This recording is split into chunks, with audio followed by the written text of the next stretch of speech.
Assalamualaikum warahmatullahi wabarakatuh. Alhamdulillahirabbil alamin wassalatu wassalamu ala nabiyyina wa sayyidina Muhammadin wa ala alihi wa sahbihi ajma'in wa dzurriyyatihi wa ummatihi ila yaumiddin wa ba'd. Saudara-saudariku dimanapun kita semua berada, semoga tayangan kali ini menemui kita semua dalam keadaan yang sehat, yang baik, dan dimuliakan oleh Allah Subhanahu wa Ta'ala. Hari ini alhamdulillah telah sampai kita pada hari ke-20 di bulan Ramadan tahun 1446 Hijrah dari Indonesia, khususnya waktu Indonesia bagian barat, dan tentu kita bermohon pada Allah Subhanahu wa Ta'ala semoga seluruh rangkaian ibadah yang mengiringi puasa kita di tahun ini sampai detik ini berkenan diterima oleh Allah Subhanahu wa Ta'ala dengan penerimaan terbaik. Pun demikian semoga doa-doa kita dikabulkan oleh Allah Subhanahu wa Ta'ala untuk kebaikan dunia dan akhirat kita insyaallah. Teman-teman, tanpa terasa waktu berlalu begitu cepat. Pun demikian dalam beberapa keterangan yang disampaikan oleh Nabi SAW, bahkan didokumentasikan oleh para ulama sehingga bisa kita akses dalam kitab-kitab hadis, Nabi pernah memberitakan bahwa akan tiba masa perjalanan waktu itu begitu cepat berlalu. Yataqarabuz zaman, masa semakin mendekat. Dalam satu riwayat setahun terasa seperti sebulan, sebulan terasa seperti satu pekan terasa seperti satu hari terasa seperti kilatan saja.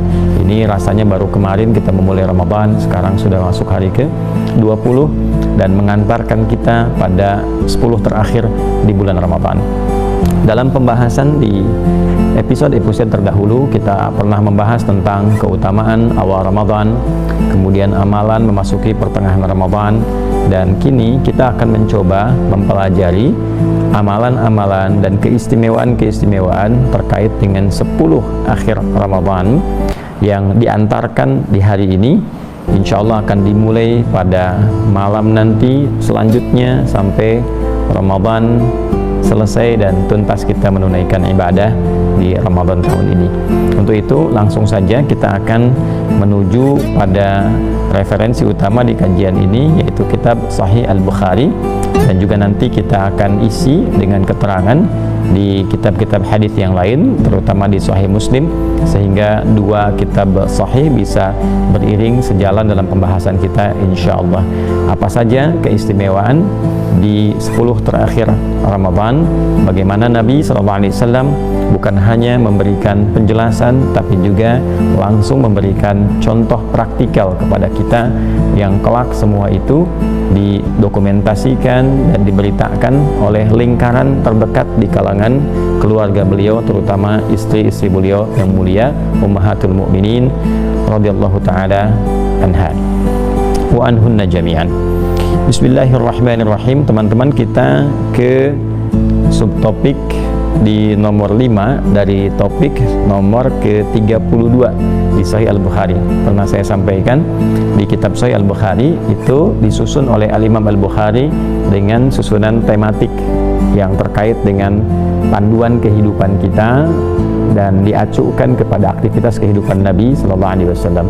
Nah, 97 tema atau kadang sering saya sebut 97 topik ini diurutkan secara sistematis sesuai perjalanan kebutuhan kehidupan kita, baik dalam ibadah ritual pun demikian dalam ibadah sosial, di muamalah, serta juga ada yang terkait dengan kehidupan praktikal semacam tuntunan berakhlak dan sebagainya.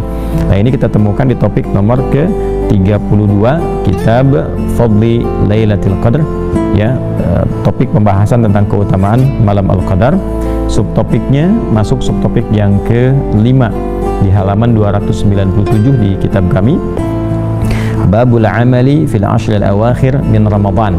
Subtopik tentang amal atau aktivitas di 10 terakhir bulan Ramadan. Ya, di 10 terakhir di bulan Ramadan itu aktivitas yang ditunjukkan oleh Nabi SAW itu seperti apa. Kita akan mulai dari hadis yang insyaallah kita akan bacakan dan pahami bersama. Semoga Allah Subhanahu wa Ta'ala memberikan kemudahan, memberikan taufik sehingga mampu kita baca, kita pahami dengan benar, dan pemahaman itu membantu kita untuk mudah mengamalkan saat memasuki 10 terakhir di bulan Ramadan ini. Bismillahirrahmanirrahim.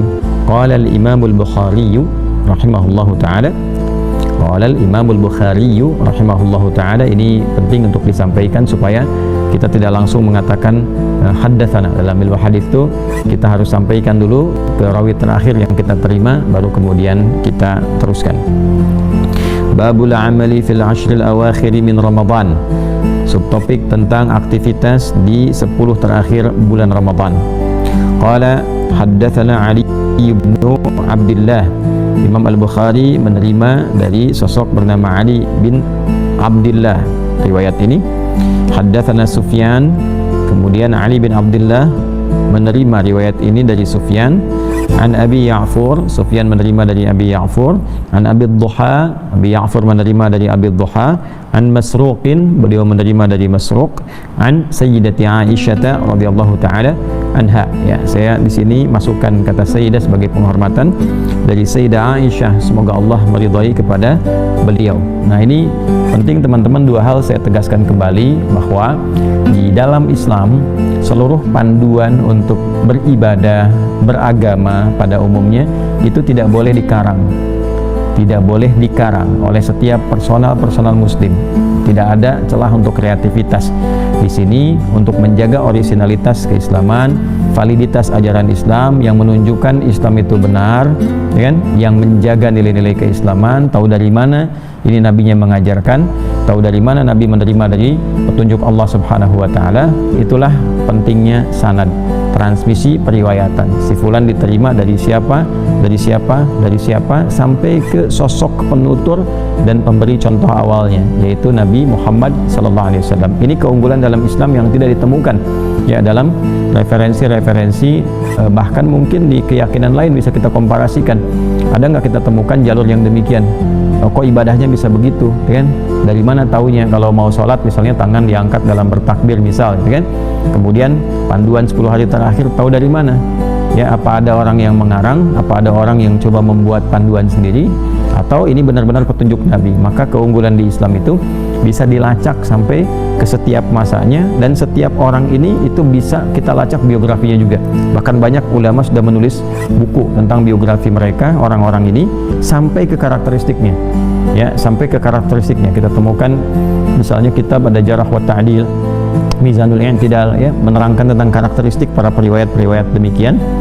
Dan kita temukan misalnya Wafayatul A'yan, Syiar A'lam Nubala, itu kan, tentang profil orang-orang ini yang bisa kita gali itu, ya, sampai ke situnya.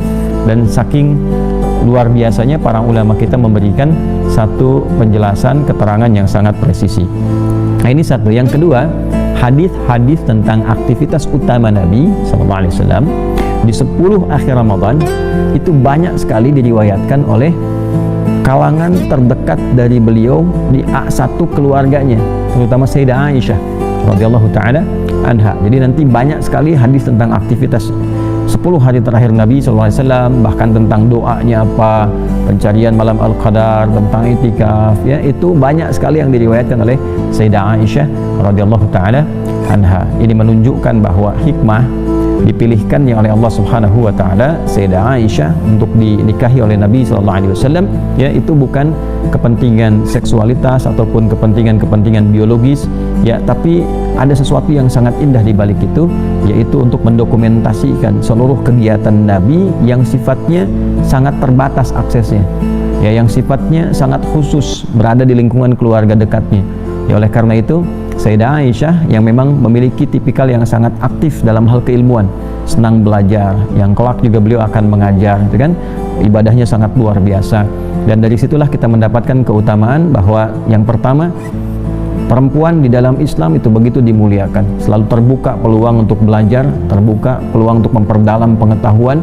Dan Islam mengangkat derajat perempuan bukan hanya pada tampilan fisiknya yang terjaga, tapi juga bagaimana meningkatkan sisi intelektualitasnya dan sisi spiritualitasnya, ya, sehingga punya keutamaan yang mulia di sisi Allah Subhanahu wa taala. Dalam saat yang bersamaan kita juga mendapatkan contoh teladan bagi perempuan-perempuan muslimah dimanapun berada, gitu ya.